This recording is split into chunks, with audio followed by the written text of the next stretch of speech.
ಸಿಂಹರಾಶಿಯವರ ಗತ್ತು ಮತ್ತು ಗಾಂಭೀರ್ಯದ ಅಸಲಿ ಸತ್ಯ ನಿಮಗೆ ಗೊತ್ತಾ? ರಾಶಿ ಚಕ್ರದ ರಾಜ ಅಂದ್ರೆ ಅದು ಸಿಂಹರಾಶಿ. ಇವರನ್ನ ಎದುರು ಹಾಕ್ಕೊಳ್ಳೋದು ಅಂದ್ರೆ ಬೆಂಕಿಯ ಜೊತೆ ಆಟವಾಡಿದಂತೆ.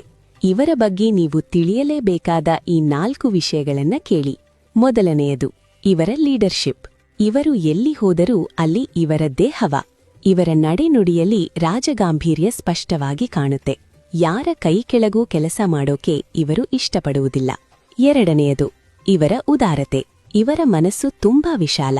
ಯಾರಾದರೂ ಕಷ್ಟದಲ್ಲಿದ್ದರೆ ತಕ್ಷಣ ಸಹಾಯಕ್ಕೆ ಓಡಿಬರುತ್ತಾರೆ. ತಾನು ಗೆಲ್ಲೋದಷ್ಟೇ ಅಲ್ಲ, ತನ್ನವರನ್ನೂ ಗೆಲ್ಲಿಸೋದು ಇವರ ಸ್ಪೆಷಾಲಿಟಿ. ಮೂರನೆಯದು, ಇವರ ಸ್ವಾಭಿಮಾನ. ಇವರ ಸೆಲ್ಫ್ ರೆಸ್ಪೆಕ್ಟ್ಗೆ ಸ್ವಲ್ಪ ಧಕ್ಕೆಯಾದರೂ ಇವರು ಸಹಿಸೋದಿಲ್ಲ. ಇವರನ್ನ ಪ್ರೀತಿಯಿಂದ ಗೆಲ್ಲಬಹುದು, ಆದರೆ ಅಧಿಕಾರದಿಂದ ಅಲ್ಲ. ನಾಲ್ಕನೆಯದು, ಇವರು ವಿಲನಾದರೆ. ಸಿಂಹ ಗರ್ಜಿಸಿದರೆ ಹೇಗಿರುತ್ತೋ ಇವರ ಕೋಪವೂ ಹಾಗೆಯೇ. ದ್ರೋಹವನ್ನ ಇವರು ಎಂದಿಗೂ ಕ್ಷಮಿಸಲ್ಲ. ಇವರ ಕಣ್ಣೋಟವೇ ಎದುರಾಳಿಯನ್ನ ಸುಟ್ಟು ಹಾಕಬಲ್ಲದು.